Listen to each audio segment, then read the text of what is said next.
What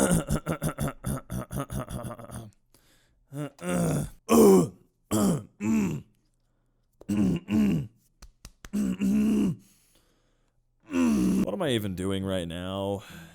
It's past my bedtime. I'm never gonna learn, am I? Hello everyone, it's me, Xycron again, back with another phantasmagorical installment of Sakura Spirit. When last we left off, we still didn't give a shit about this story at all, for very obvious reasons. So naturally, we're just gonna jump right back into it. When we exited the forest, alarms set off in my mind. The city I had lived in my whole life. It was gone. You've gotta be kidding me. If I wasn't in Tsukino Toshi, then where the hell was I? Hey, no talking. Come on, I don't want to bop you that much. Kinda. Maybe a punch or two. I just want to know how the heck you blocked my strikes so easily. Your attack had a lot of power behind it, but it was kinda predictable. With the right movement and enough force, that's the result you get. Oh, Billy's kind of a professional, isn't he? Anyway, I'll play along for a bit. Where in the world are we? This clearly isn't my hometown. I mean, the buildings look more like they belong in some sort of classic samurai movie. Huh? What the heck is a movie? Oh, what a classic one-liner. What's a movie? This is Harumaru. It's been here forever. Okay, her name is Gertrude. Gertrude? I thought I told you to silence him if he spoke again. Actually, you told me that I could, but you didn't tell me that I had to. Oh, wow, you're so smart. You found a loophole. Must be tough, being a subordinate for someone like that. Be quiet or I will silence you for good. Oh, okay. This time, it didn't seem to be an idle threat. The girl had unsheathed her katana and was now resting the edge of the blade against my throat. I was already starting to regret having played a hero earlier. Hopefully, there would be someone with more common sense in the village. Several minutes later, I soon found myself confined within a small room. The stern-looking tsundere of a girl glaring down at me, while the other girl, who was apparently called Narumi, seemed to have softened up a little. From what I had gathered during their conversations, they had called the village elder to help oversee my questioning. Oh boy, here we go. What purpose did these thefts have, or are you just some pervert who gets off sniffing girls' undies? I ought to castrate you. Wow. That's a little extreme for a simple panty raid, don't you think? I already told you. I was just in the wrong place at the wrong time, not to mention anything worn by you would probably smell sour. Oh, I couldn't see too well from the cell where they had put me, but I was almost certain I could hear Narumi laughing nearby. Tsukino-dono, please calm down. You brought him in to learn the reason behind his presence in the forest, didn't you? That is correct, Elder. I believe he is working together with the fox spirits to steal, panties and other undergarments. This is the crime of the fucking century right here. Objection! Whoa, hey, the screen shook again. Huh? What are you objecting to, young man? The evidence surrounding the defendant's accusations was fabricated. Narumi-san, would you please answer this question for the judge? Was the defendant, that is, myself, anywhere near those girls while you two were in pursuit of them? Hold it. Just who are you calling a judge here? Lower your voice or I will strike you down. Hey, Mio, maybe the whole angry accusation thing isn't working. This guy clearly isn't a bandit. We could just ask him why he was up there in the woods. If he has a valid reason, then sure. If not, then he's clearly a panty thief and we'll use him as a punching bag out in the yard. Finally! And here I thought this was about to become a turnabout case. I sighed deeply, partly amused by my own act despite the seriousness of the situation. Who would ever thought mimicking characters from games and movies would end up getting me out of trouble? As long as I didn't become an ace prisoner, things would hopefully turn out for the better. A wise idea. How about you start by giving us your name? Billy. Billy Smith. So what were you doing in the forest when these two were chasing the thieves? I'm not entirely sure myself. One moment I was praying at a shrine hidden inside the forest. Next thing I knew, some weird girl was talking to me. A girl? Yes, a girl with horns and a tail. I know it sounds weird, but I could have sworn I saw her before. I must have fainted. After that, I woke up somewhere in the forest. Gertrude, do you recall the stories behind the shrine near our village? Forgive me, Elder, I do not recall. I know it's a place of high spiritual energy, a sacred place, but I can't remember the details. Sorry, Grandfather. The shrine belongs to a powerful spirit that has been watching over our village for as long as anyone can remember. Unlike the fox spirits, we tend to avoid going too deep into the forest. I still think I could get rid of some of those pests once and for all if you would just let me go in and find their home. It's probably hidden in some damp cave on the hill or some rundown old house. Humans and spirits rarely mingle, even if they meet with good intentions. The fact that this lad says he saw a spirit means there's a chance he was there for a reason. Not to mention, did you get a good look at him yet? He seems disoriented and his clothes look foreign. He did seem to be talking gibberish earlier. He claimed to be from a city near here, but there's nothing like that around here for miles. He was also talking about something called the movie. Oh god, thank god we're still using that joke.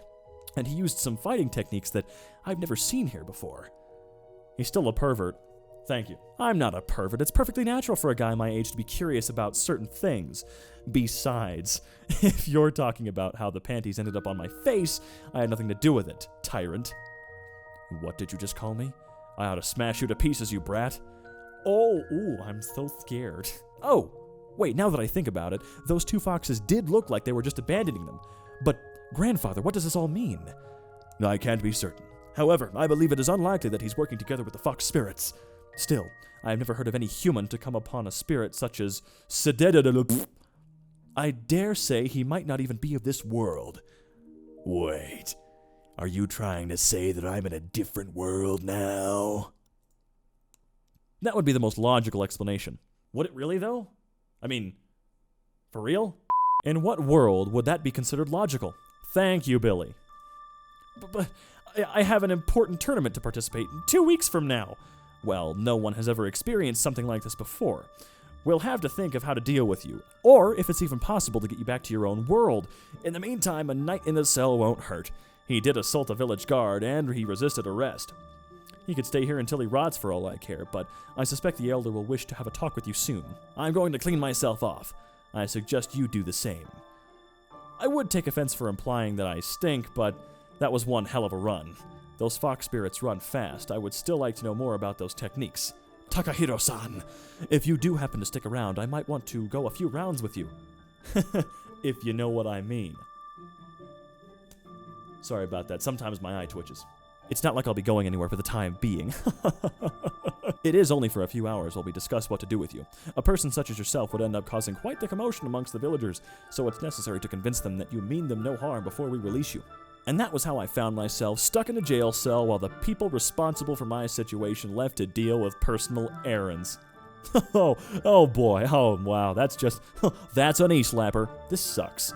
As if being sent to a different world wasn't bad enough. I'm stuck in jail with my only company being a pair of beautiful, magnificent, majestic fox sisters. You lucky boy. A pair of beautiful... Wait a second. Yeah, Yahoo! Hi there, panty boy. A familiar face appeared at the top of my cell. A blonde girl with golden eyes. As I watched, she flipped over and landed in front of the cell, waving her hands at me. From the side of the cell, another girl appeared, a wry grin on her face. Ah, it's the panty thieves. If you're here to reclaim your hostages, they're already back where they belong. Nope, we saw the guards go into the baths and swiped the maiden's silk again. Look! With that, she pulled out a pair of lacy silken underwear from her sleeve and stretched it out with her thumbs, showing off her panty prize to me. You came all the way back here to snatch their underwear again? And I'm not sure the tyrant fits that label. The cutie with the katana? Oh, the cutie. You would be surprised. I happen to believe that she is as innocent as one can be. She seems far too uptight to let any man touch her. As for returning to the village, we have a debt to settle. I smiled weakly as I wondered what the fox meant by debt. I'm not sure what this debt of yours might be, but I think you better leave before those two return. You don't seem to be on friendly terms with these samurai girls. Wait, if he doesn't know about it, we can just leave. Meiko, that is not how we do things. Young man, your actions allowed us to escape our earlier predicament without harm. This places us in your debt, for which we are now repaying you. Meiko, do the magics. The magic? Okay. The younger girl walked forward and placed her hands upon the locked door of the cell. She began mumbling something that I couldn't even begin to understand, and her hands began glowing brightly. Different worlds, girls wielding weapons, and now fox girls using magic? Next on the list, I'm going to find a talkative magical sword and end up destined to save the world. That said, I was curious to see what this magic would do to the lock keeping me imprisoned. Oh, God, what's so funny? The glow flared for a moment before quickly fading.